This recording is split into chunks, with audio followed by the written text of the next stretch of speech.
Okay, now we have an honor to present this young man, Dan Young. I've wrote in the program that, in a way, has been around forever. When I went into photography, he was already a very well-known photographer when I started, and he also written in the program that I've never seen him do any bad photograph. He's always a craftsman that give away quality work, and he knows the craft, that guy, and he's a very nice guy. So we are, thrilled that you are here. Okay, yeah. Big hand. Is it on?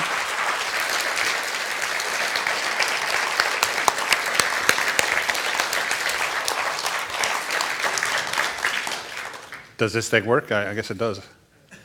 I have a manuscript here. You see that?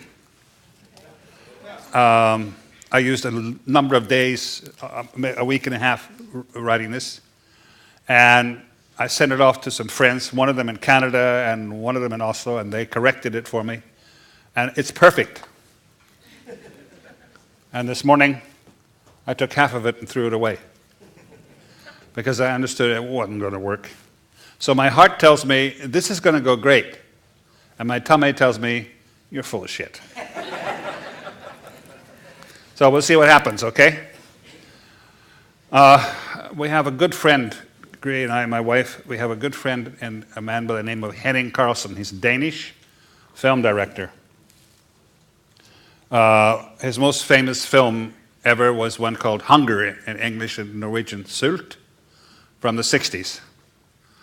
And I'm doing a kind of a Henning today, because when his film was being shown at the Cannes Film Festival in 1968, he went into the projection room, and he took the last roll of film that's going to be shown, the 5th roll, and he went into it, and he cut out 20 seconds. Now, 20 seconds may not sound like a lot of film, but he won the prize. He got first prize. Okay. So, The Power of Nothing. I had a subtitle that one of my advisors said, you can't use this. This is stupid of you. And it's from a film that I saw, a British film I saw in the 70s, early 70s. It was called Bedazzled. And the devil says this to this frustrated young man. He says, don't believe anything I ever tell you, including what I just told you. Now, that's a perfect anarchy. But I was advised not to use it, so I'm not going to. I was 6 years old when I first met a photographer, a real photographer. His name was Milton Snow. They called him Jack Snow. I was 6 years old. The year was 1944. That everybody knows, that's a long time ago. And I was living with my family in a place called Window Rock in Arizona. Now, Window Rock is a very, very small place, and it's the capital of the Navajo Nation. It's on the Navajo Reservation. My father was working for something called the Bureau of Indian Affairs, which is BIA for short. I can't even say Bureau of Indian Affairs. And Window Rock was named after a large, round hole or window that was blown the wind over millions of years, has blown this huge round hole in the red sandstone that's around the whole area, and it's quite beautiful. In Navajo, this place is called Niani. Now, I don't speak Navajo. My father did, and my uncle did, but I can say a few words that can impress you, I was born in 6 years earlier in another village very close by on the Navajo reservation they called Fort Defiance. And in Navajo that is Tsahuutsi. Anybody speak Navajo? No? Good. I was the only white baby in the hospital. All the other children were Navajos. And Fort Defiance during the 1800s had been used as a real fort by the U.S. cavalry and by the famous Kit Carson to round up and tame the Navajos. But when I was born, it was just peace there. There was a big war being fought in other parts of the world, but in the Navajo reservation, there was only peace. And this was my paradise. I was totally free. 4, 5, 6 years old. There were almost no cars, and it was just this beautiful landscape, and it was actually magic. It still is. This beautiful, round, red sandstone rocks and pinon trees, and it's quite beautiful.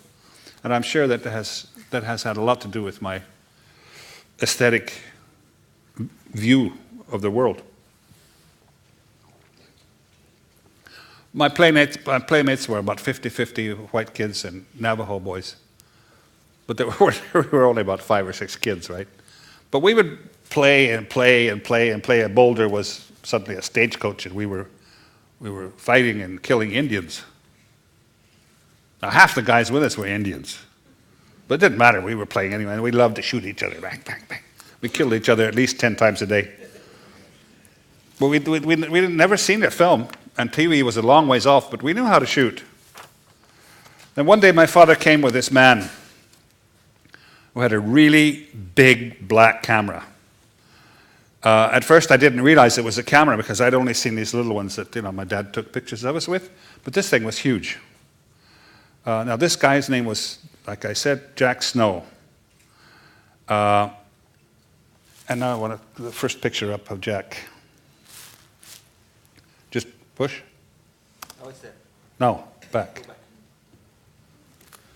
There. This is Mr. Snow.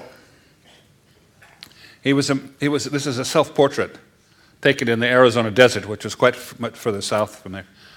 And those cactus, they're called cholla, or jumping cactus, and he's put them on the wheels of his car. He's placed them there. And this is a self-portrait. He was quite a character. And he had this great big camera, huge thing. It was called a Graflex. And he had to look down into this, and when in focus and frame and so on. And then he would push the button, and it went bang. And I was a 6-year-old kid. Going, oh, okay, he's taking pictures of me. Oh. And Mr. Jack Snow had one other thing with him. He had a speech impediment.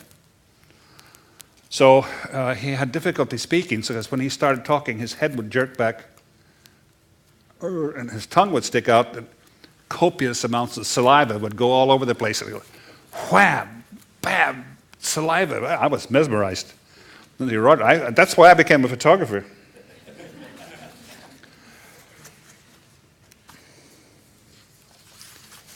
But there was something else that happened that day, and that was that my father went with him to the darkroom, and I went with him. The darkroom was not very far away. It was just maybe 2 minutes to drive or something.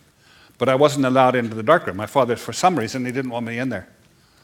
And I can distinctly remember him that really irritated me because I knew there was something in there that was interesting. And it kind of, because I was not allowed in there, it made it even more interesting, right? So anyway, there are the pictures that he took of us. That's me when I was 6 years old.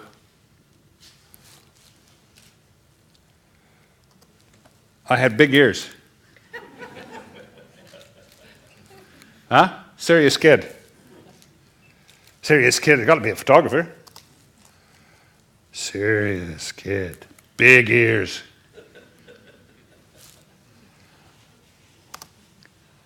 My mother, Beulah. She had a twin sister, Eula. But this is Beulah. These pictures were done by Jack Snow. Now, this is not my mother, and this picture was not done by Jack Snow, but this is a woman by the name of Dorothea Lange, who was one of the most famous photographers during the 30s in the United States. Many of you will know who she was. And the reason I used this picture is because she's holding a Graflex camera of the type that Snow used to take pictures of me. So you understand that when that thing went off with a bang, it was a big bang, you know?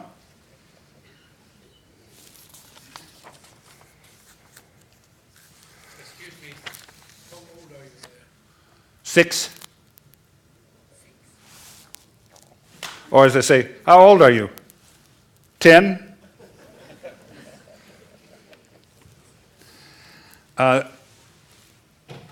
Then this is Act 2. I put this into acts, kind of like a film script. There's Act 2, Paradise Lost, Pandemonium. The title, Paradise Lost, is from a poem written in 1667 by the English poet John Milton. It's about Adam and Eve being thrown out of heaven, the Garden of Eden. Well, I had been photographed by another Milton Snow, and then the Second World War came to an end. Germany and Japan were defeated, and an axe fell on my head. We had to move. I was forced to leave my paradise. The job my father had was only temporary. He had been a replacement for a man who had been called into the military. So when the war was over, the guy came back and got his job, and my father, and we had to move. So we moved from Window-Rock to a little place called Mexican Springs, which is in New Mexico, and this was really a small town. It wasn't even a town. There were 5 houses, a little trading post, and a 2-room schoolhouse. And we were there for 1 year. I went to the 2nd grade. More than that, I can't remember.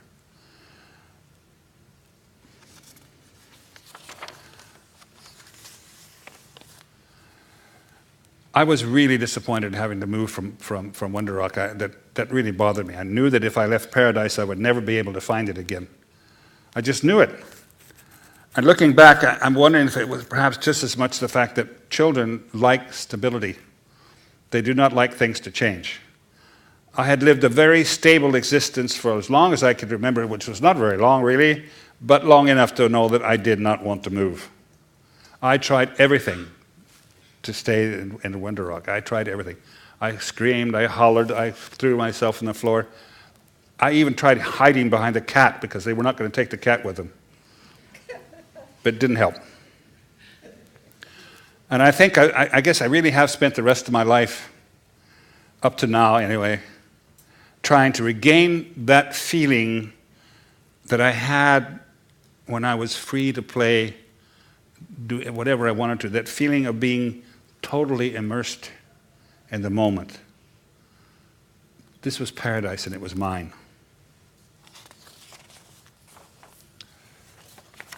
Then we moved again. This time my father had gotten a job on something called a Wallapai Indian reservation. And part of his job was another reservation at the bottom of the Grand Canyon called Supai. Now, we lived on 6 or 7 different Indian reservations in Arizona before I left home.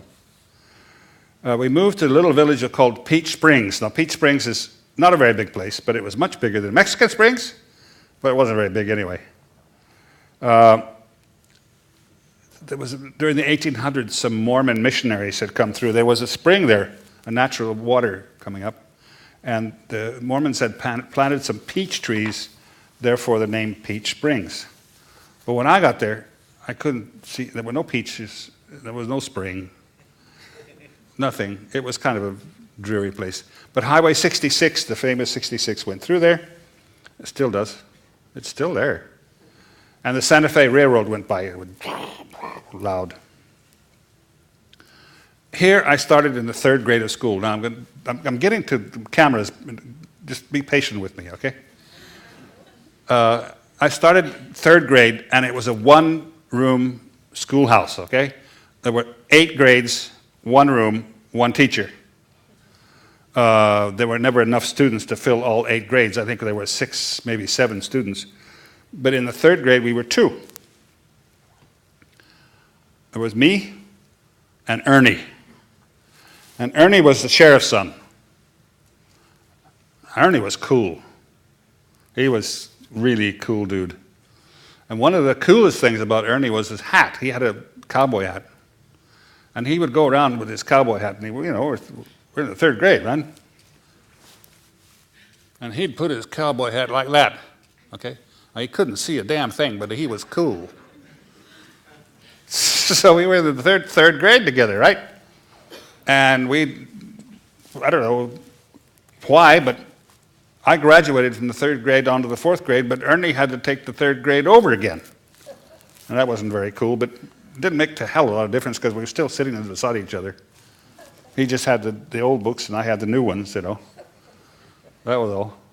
But I don't remember too much about the teacher, but I remember her husband. He was really cool because her husband was a bounty hunter. Now, if you don't know what a bounty hunter is, I'll tell you.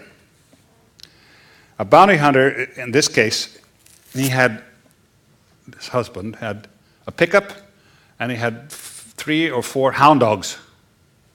The ones with the long ears, barking all the time, making a hell of a racket. But they would go hunting. And this husband would go hunting for mountain lions. And he would be paid by somebody, I don't know, the state or the ranchers or whatever. For every mountain lion he killed, he would get a certain amount of money. And he would come back with these mountain lions, and he'd have them on the front of his pickup. That was really cool. Well, that was in 1948. Now, you know, there's not too many of us remember what we did on our 10th birthday, and for me it's really difficult because that's 65 years ago, Monday. But there are some things I remember. One of them was I got a bicycle. It was a red and white Schwinn. It's what you got then. There was nothing more. I don't think there were any other bicycles you could get. But that was really cool. I learned to ride it.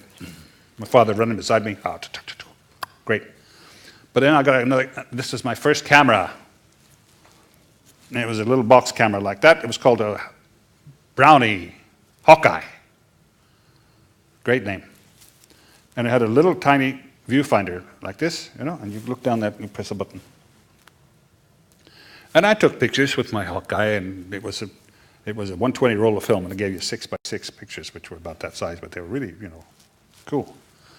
But they came back, they were always unsharp and fogged, because I didn't know that, you know, I wasn't really good at doing this thing, because it was like the roll of film, and it was supposed to be tight, you know, but it didn't get so tight, so it got, anyway. So I took these pictures, and I can remember one time I was inside the house, and I was sitting on the floor, and a lot of the world, and especially in Arizona, you have something they call a screen door. Okay, it's a door. You have your door, main door, and you have your screen door, and it's a screen. It's mesh. What's all over it because it keeps out the flies and bugs, and you don't want the flies and bugs in. Crickets. My mother hated crickets. There's a cricket here. I can hear it. Anyway, I was sitting there on the floor, and the sun was coming through and reflecting off some glass and onto this, and it made a very interesting kind of abstract pattern. And so then I looked at that through the camera. I didn't take a picture because I didn't think I could. I didn't realize that I could do that. That would come right later. So, Act 3. Cameras, buddies, and discovering girls. This time we moved again to the Mojave Desert, which is in the southern part of Arizona, home to the Mojave Indians. The reservation was and still is situated on the banks of the Colorado River, just outside the little village of Parker in Arizona. I've got to move a little bit here. Parker was the biggest town that I'd ever lived in. It had a population of about 1,500 people, but it it wasn't very big anyway. But the desert was definitely something new for me. It was hot. I remember the first summer there, I thought somebody was standing in front of me with a fire. I mean, it was like, I don't think I'm going to manage this. But I get used to it. But it was here that my interest in photography blossomed and became a quest. So we had these catalogs, there was a Montgomery Ward and Sears Roebuck. You could go through and order everything from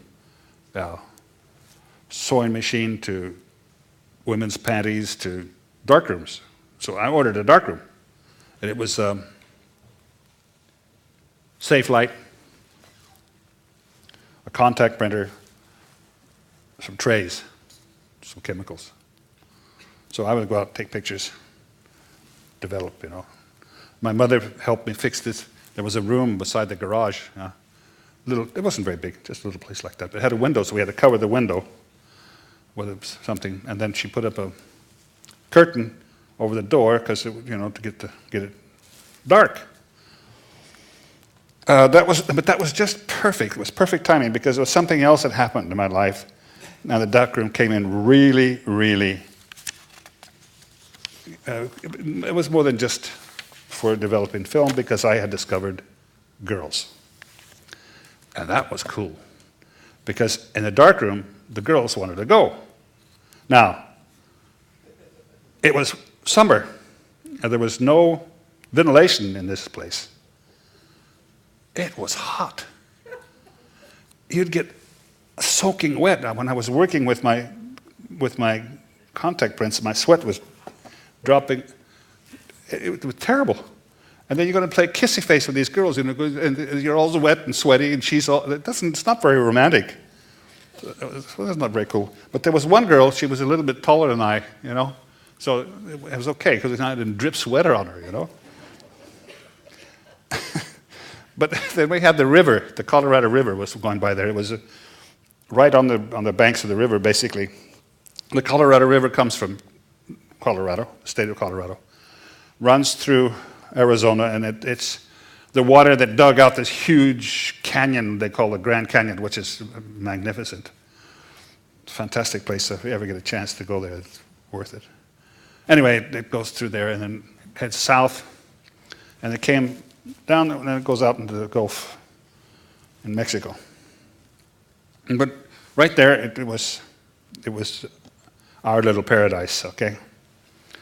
Now I'm going to show you a picture of the Colorado River. If I can, I got it. There's a picture I took of and I'm coming back to these. There's the Colorado. It's a big river. And these trees along the banks, we would tie a rope, and we'd pull it up to the bank, and we'd jump and we'd out over the river and splash, right? So that was great fun. But then we got really brave. So I'm going to go a little bit here. We got bolder, it says here, which means we got a little bit stupid. A good mile upstream, there were two bridges crossing the river. One of them was for the railroad, the Southern Pacific. The other one was for cars, and in this case, bicycles. Now, it's a good 12 meters, right, over the water. We were 4 boys, about 13. All very daring and very brave and very courageous and really very stupid because we were not chicken, none of us. So we decided to jump off the bridge into the muddy and extremely dangerous waters of the Colorado River. This was our goal. What we didn't think of, because we were being so very, very brave and daring and courageous, was that there often would be large waterlogged trees just underneath the surface, and you couldn't see them. We jumped once. That wasn't more than enough for me. I can remember we jumped, and I had to work hard not land on my back or on my face. But we did it. But I can remember when I was standing there looking down at it, I didn't like it, and my stomach told me, you didn't like it. But I wasn't chicken. So I managed. So we got back to the riverbank, we got our bikes, and we off. And that was our adventure with the bridge, but there was one more adventure. And that was a water tower. Now, the water tower was much bigger than the bridge. This is about 12 meters or so. And it has 4 legs, and on one of them was a ladder that went up like that. And, there were 4 13-year-old boys, and we just wanted very badly to get on top of that water tower. Well, at least 3 of us did. Me, I was having some big problems convincing myself that I had to do this. I thought, no, I really wanted to be a chicken. And my stomach was telling me, you don't want to do this. But okay, what little boys will do.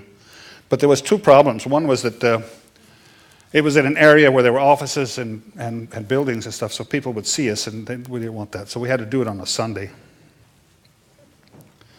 The other problem was, of course, my stomach, like I said, because when I looked up like this, and I said, and the damn ladder went like that. It got up there, and then it went back like that before it went on top, and I was thinking, I've got to climb up there, and not only do I have to climb, but I got to climb like this, and there's no protection, Ho! So up we went, and we got up there, climbed all the way to the top, and that was okay.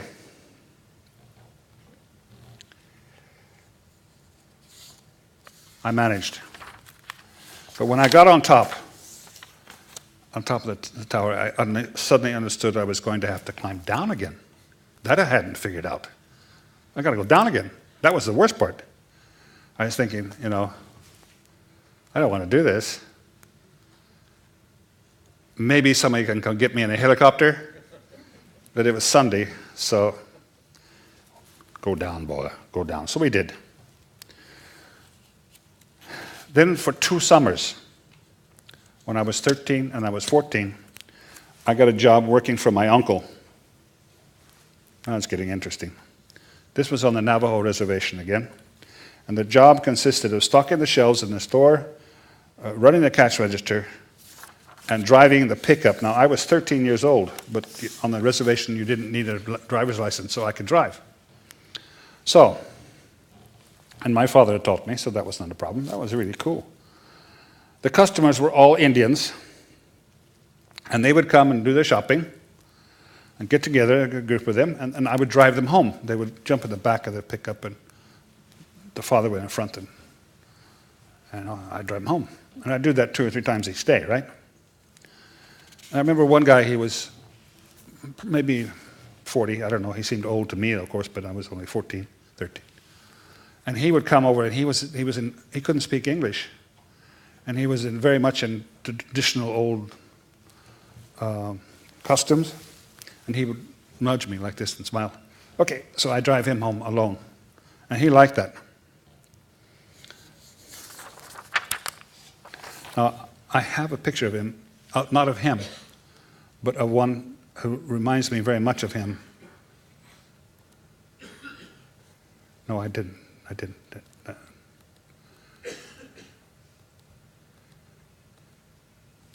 There. This guy was taken 20 years later. His name was Hosteen Nez Yellowhair. Hosteen being Mr. My uncle, who spoke Navajo, because this guy didn't speak any English either. He was 92. My uncle asked if I could take a picture of him, and he's okay. But this man that I was driving, he reminded me very much of Hosteen. But then there was that year I was 14. I got a Navajo girlfriend. She was working at the store, so we got to know each other. And whenever we could, we would sneak off and play kissy face a little bit, you know. It never got past that stage though, because we were only 14 and it was in the infamous 50s. But one Sunday, we were standing off to one side of the trading post behind some trailers and this Chevy truck that I'd been driving. And we were kissing and talking and laughing, and suddenly she went stiff. And I turned, and her mother and father were standing there looking at us. You know, it was this man in his hat and his mother, her mother, and I went, well, that's the last time I saw her. She just disappeared. Poof. But that summer, I didn't take any salary for the job I was doing. Stocking shelves, bagging groceries, running the cash register, and driving and kissing Indians. I didn't take any money out because I decided I was going to buy a camera. I wanted a real camera, my first. So my Uncle Bill was an amateur photographer, and the Trading Post had an account at the photo shop in a local town called Flagstaff. At school, I had learned to work with these big, heavy speed graphic cameras, you know, the big, heavy things. But they were expensive, and I could never get hold of that. But Graphics made another version, which was a 6x9 centimeter, 6x6. It was called the Century Graphic, and I bought it. This was with money I'd saved from driving Indians home. Okay, we can go over to the other. We're going to take a little break now. Now, here's why I changed everything this morning. And we're going to jump ahead 40 years. Because this next series is an essay I did about my parents in Arizona. Started it in 1992 when my father suffered a stroke, and he fell. It was in the summer. They had built a home in the desert. We can show that. This is from the home. It's my mother feeding the birds. Something that they love to do every morning, really early in the morning. They would go out and feed the birds. But they built this house out in the middle of the desert in the early 70s when my father retired from the BIA. But he was 85, I think, and he suffered a stroke. And he fell face down in the desert, and it was hot. It was like 30, 35 degrees, and he was lying here face down when my mother woke up from her nap and she went to get him. She couldn't find him. She found him out here, and they got him into the ambulance into the hospital, and I had to come, of course. So I flew over and was with them. But I'm not very good at, being in hospitals and people sick. I've got to do something. So I started taking pictures. And after a little while, I understood that I was getting something interesting. So I continued. Now, he survived this, but he was he couldn't remember very well, and he had trouble taking care of himself, getting dressed, and his memory was really bad. So here he's quite confused. The doctor and my mother are talking about him, but he doesn't understand what's going on.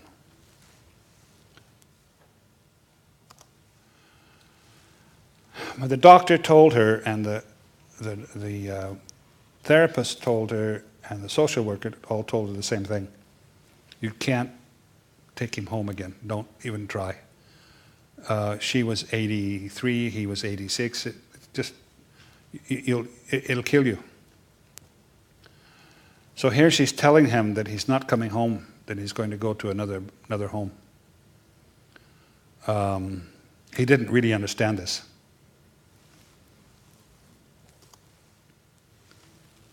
So this is the place that he was going to move to. And he came in and he sat down and he looked around and he said, "This is a strange hotel." That was his way of relating to what was going on around him. He was getting ready for bed. Now my mother let him have.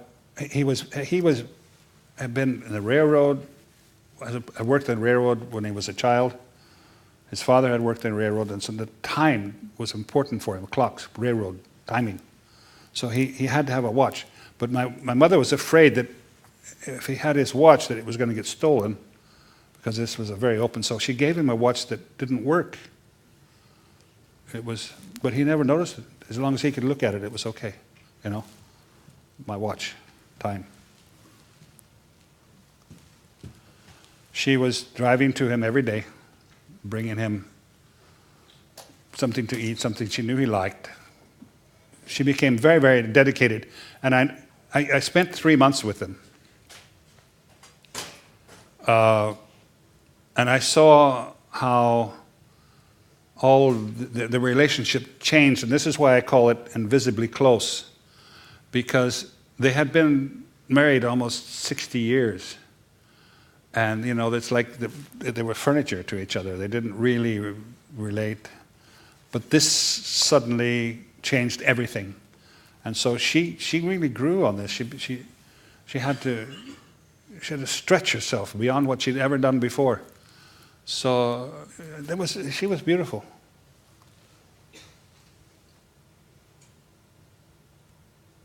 She came straight from having her hair done. And he looked at her, and then he looked at me, and he said, "Isn't she beautiful?" "It's my wife," he said, "She's beautiful." But he got worse, and he had these bed sores. So it was really unpleasant. But 4th of July, she got a flag for him. But he wasn't really there.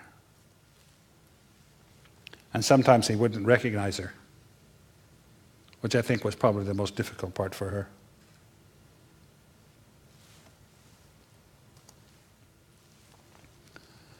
Simon and Garfunkel had a very popular song in the late 70s, 60s, late 60s, where they talk about the one that's old people talking about, I have this habit, I always sleep on the same side of the bed, but despite the fact that he's gone, she slept on the same side of the bed. She's paying for some of his medical bills. It was very expensive. They had insurance, but it still was really expensive.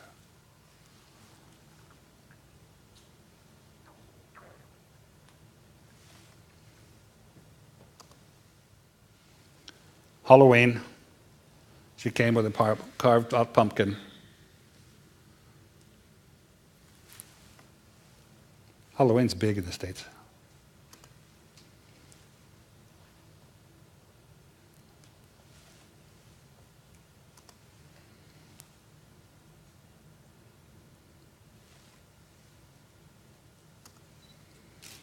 She would go for walks with him. Now she's moved him to a larger home. The place where she had kept him, they couldn't really take care of him. He had bed sores, and it was not a good place. But this was it wasn't very nice here either, but it was better than where he was.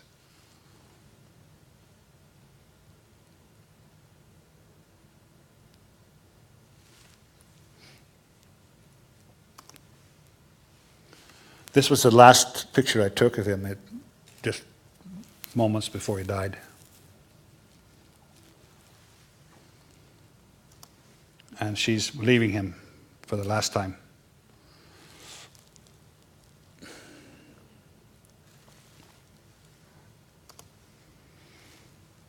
This is my mother. She's looking at their grave. She had this grave marker put up, and he is lying there, and she's actually looking at her own grave.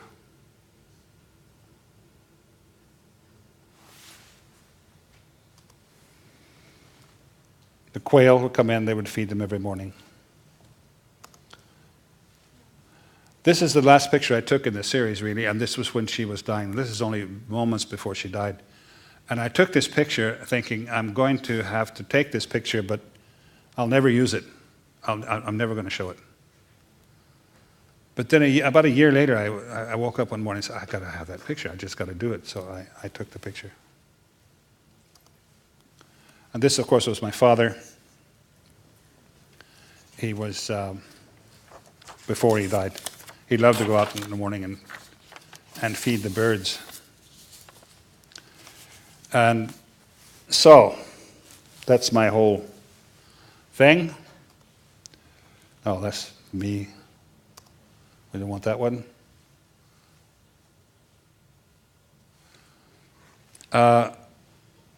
Scientists say today that they're getting closer and closer to the truth of creation.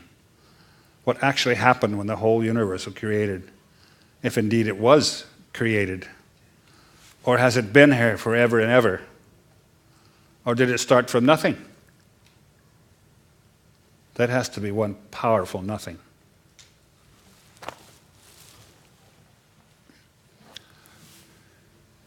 You were going to ask some questions.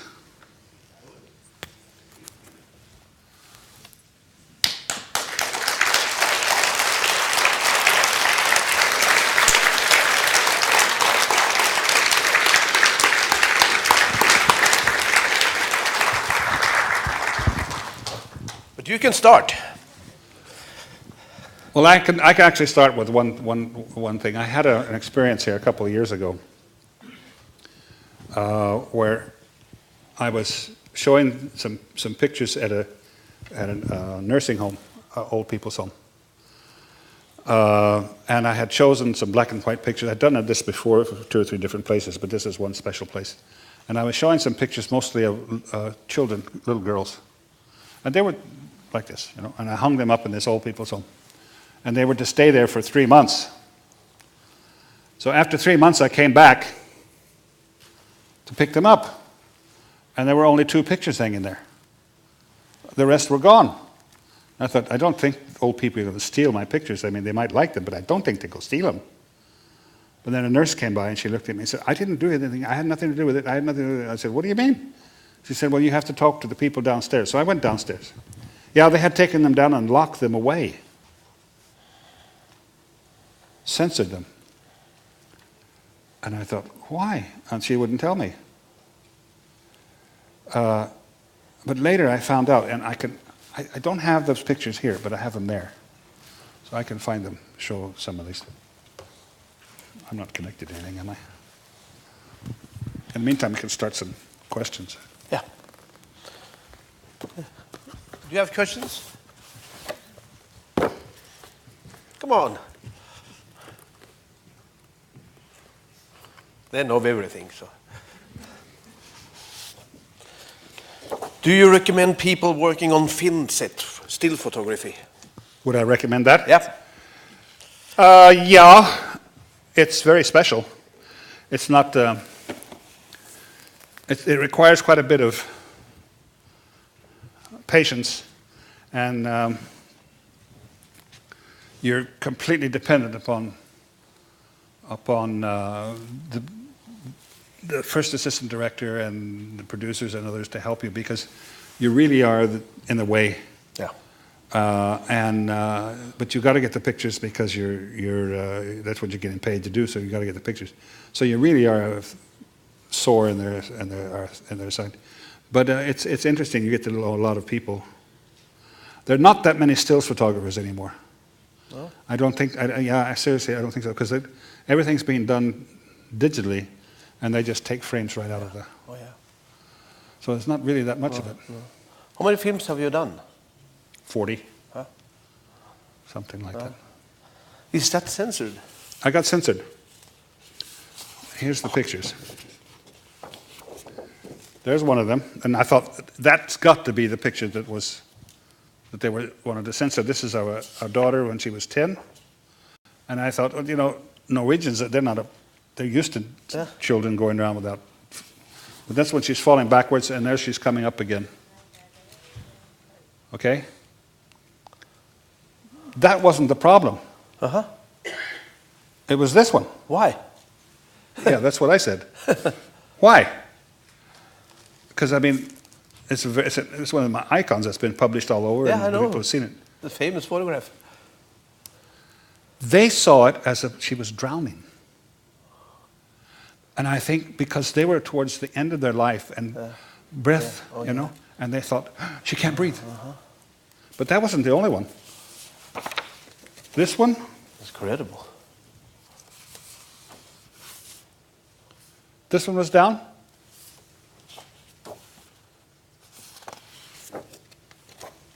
This one.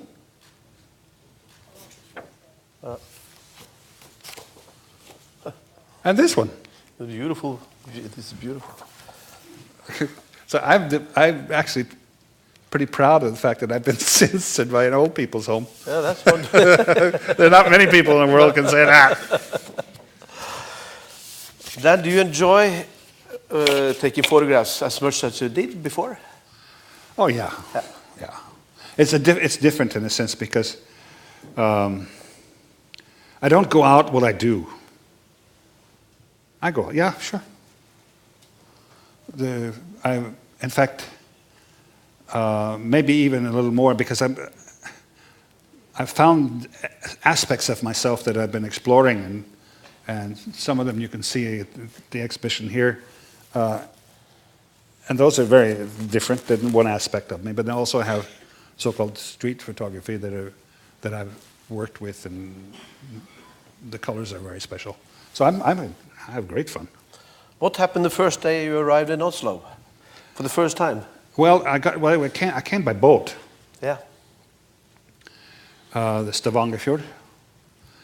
Arild and I were in New York, Arild Christo, and we had to borrow some money from my aunt to get on this boat. We got here, I had 3 cents. I knew nobody except Arild, and he was not very much help. And I couldn't speak the language, so it was actually a perfect start. So we landed on the, we came to Oslo, and I met Bob Robinson and some other people, and they were very generous and gave me a place to sleep. I slept the first 2 weeks, I slept in a dark room under the enlarger, in a Åge Fairmann's dark room. Oh yeah, I know him, yeah. Fuchsgate. And this, gradually we began to work. We started Monete, and that was amazing. And then the first thing you did was to take a very famous photograph. Yeah. Yeah, I have it here. Tell the story. Yeah. I will. Just a second. I got to go back to the other pictures Yeah. because I think I've got it here. What happened was that I was fascinated by this town. It was Oslo. I didn't know anything. I couldn't speak the language, like I said, but it was this lack of colors was very gray and kind of. But it was fascinating. And there was special smells. But one of the places that really fascinated me was the East train station. This little train station. And I spent a lot of time there photographing. So I have a whole series of pictures from the train station. And one of them was this woman, and I'll find her here in a minute. That was Dødsbanen. That's Monete. Yeah. There. Yeah. Yeah. Can I have it screen it? There. Yeah. This was, a woman was sitting there smoking a cigar. So I had always kind of guessed that she had to be Danish, because Norwegian women didn't smoke cigars, but the Danish would smoke these little cigars. So she's got to be Danish. But I didn't know for sure, because I didn't talk to her. But a few years ago, when my book came out with the pictures from Oslo in '64, she was on the cover, and that picture was it was printed in Dagbladet. And the day after, I got a telephone call from a man in London. And that was his grandmother. His mother was Danish, his mother was Danish, and had married a man in Trondheim. So she was on her way either to or from Trondheim to visit them, and she was Danish. So, yeah.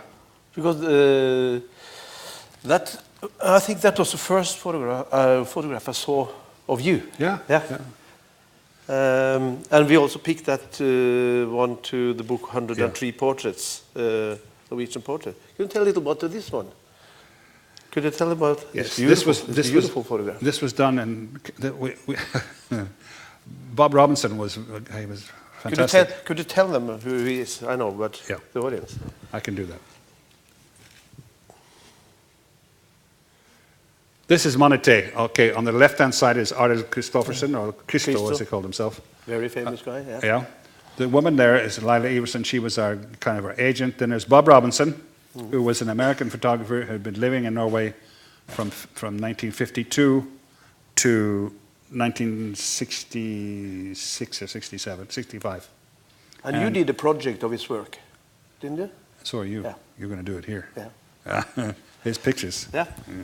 But at any rate, that's me on the right, and that's Monete.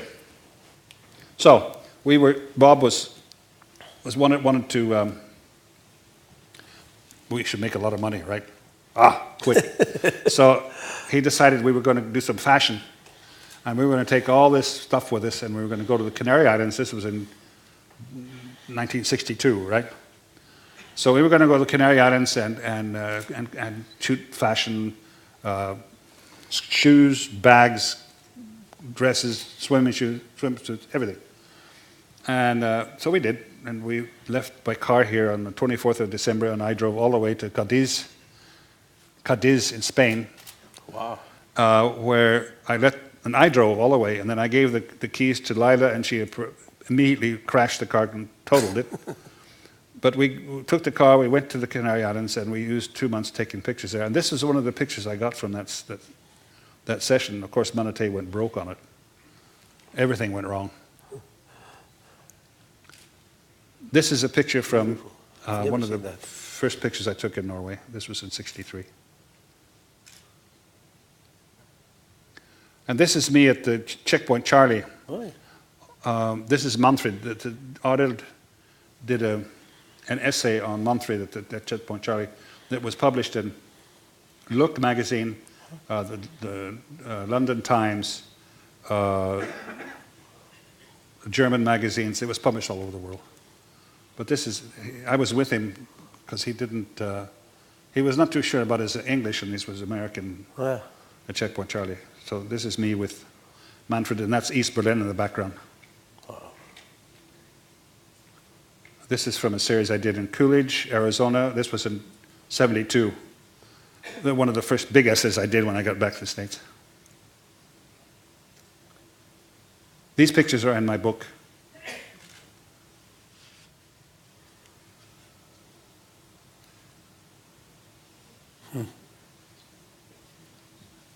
And here's me in Winter Rock. This is where I was. This was my paradise. A few years later, '84. Now, there's the pictures of Leslie falling, Leslie rising. That one that was censored. Censored. These are the censored images. This is actually. Shall I say it? Okay. This was at Max von Sydow's marriage in southern France in 1997. Mm-hmm. And that was censored. This one was censored. And this one. Can you It's incredible. No, okay. So this is a friend of ours. This is also the one I used in the book. This is a friend of ours. He's Ed Mendoza. We've known him since 2000 or something. He's a wonderful character. Where did you photograph this? Arizona. Yeah. This is his son, Nago, with a feather in his head. This picture, it doesn't. When you see this big, and I've printed it dark, and you get the light in his eyes comes out in this dark picture, it's amazing. Arizona again. And there's my mother. This is the last picture I'm going to show. This was from the little town of Sacaton on the Pima Indian Reservation. And this was taken about 1999 or 2000. That pile of rubble over there was my home. That's where I lived. And it's no longer there.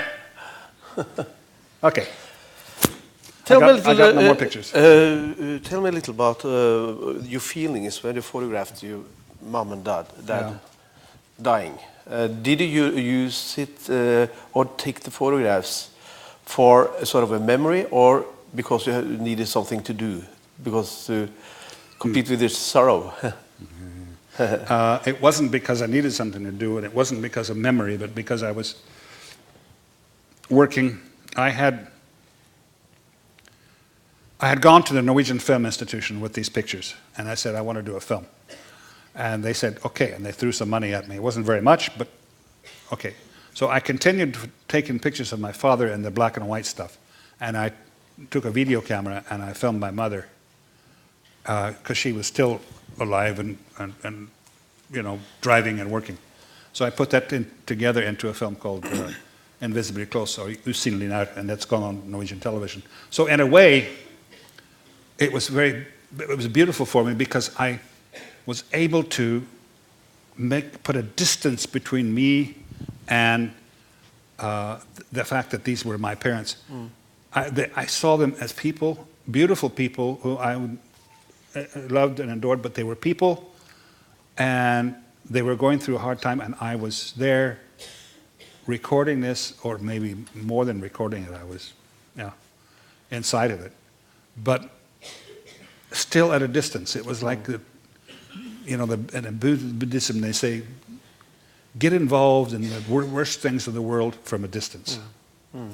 Because if you do get totally involved, you get lost. So I was there, and I was emotionally there, of course, but I could still keep that little distance between me and that. And I think that helps, because you're able to objectively look at what you're doing. When did you do that series? 92 to 95. So that means that you used film. Used film. So you had the experience to actually print them in the dark room. Must be a very strong experience to be in the dark room by your own. And if we talk about techniques, I used a very, very fine-grained film. It was an ASA of 25. Oh. Pan something, I can't remember what it was called. It was a Kodak film. It was actually very high contrast, but you developed it in a very low contrast. Panics. Panics. And it was extremely fine-grained. So I did that because that was a kind of a challenge. So I had to use the flash. But you don't see that in the pictures. No. Because I was very careful with how I put the flash. Yeah. But did your father understand why you photographed him? No. He never asked you? Not really. Yeah. He looked at me once, and I could read his thoughts, You really shouldn't be doing this, but okay. Yeah. And once I was photographing them, she was feeding him, and he was lying in bed. And we came in, and she went over to him. And he looked at her. He knew I was there. He'd seen me. But I was kind of off in the distance with the camera, and he looked up at her and said, "Can't we do it tonight?" And she laughed and looked at me. And he got irritated because he had meant it. He was serious. He would like to go to bed with her, So he looked at me and he said, "You need a haircut."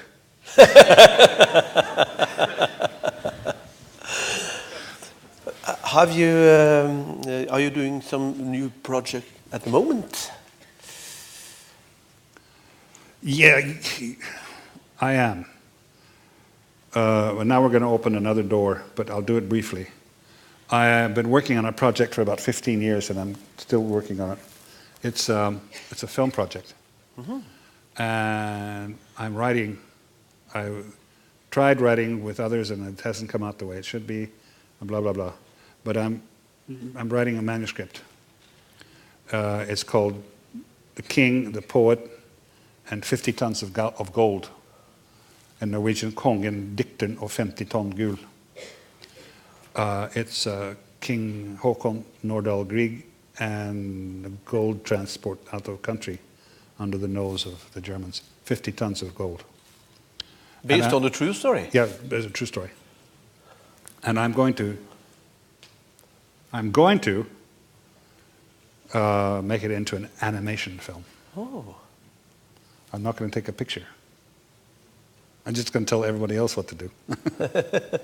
But yeah, and it's a lot of interest for it, and we almost got the money, and then we didn't, and I'm glad we didn't because the script wasn't right, and now I've rewritten the script once and I'm doing it again, so that's what I'm doing now. I think this is a lucky room because 2 days ago, Øystein Dolmen said we have worked many years to get finance for Knudsen og Ludvigsen movie, Yeah. and I'm waiting and waiting and waiting.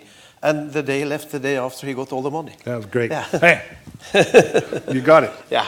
So this is Yeah. so the Monday you will have it. Yeah, that's my birthday. Yeah. Oh yeah, that's absolutely perfect. Yeah. Thank you, Dan, so You're welcome. much You're welcome, to show your wonderful work. And of course, the exhibition is open, beautiful color work, delicate. Thank you. So thank you for coming. Thank you.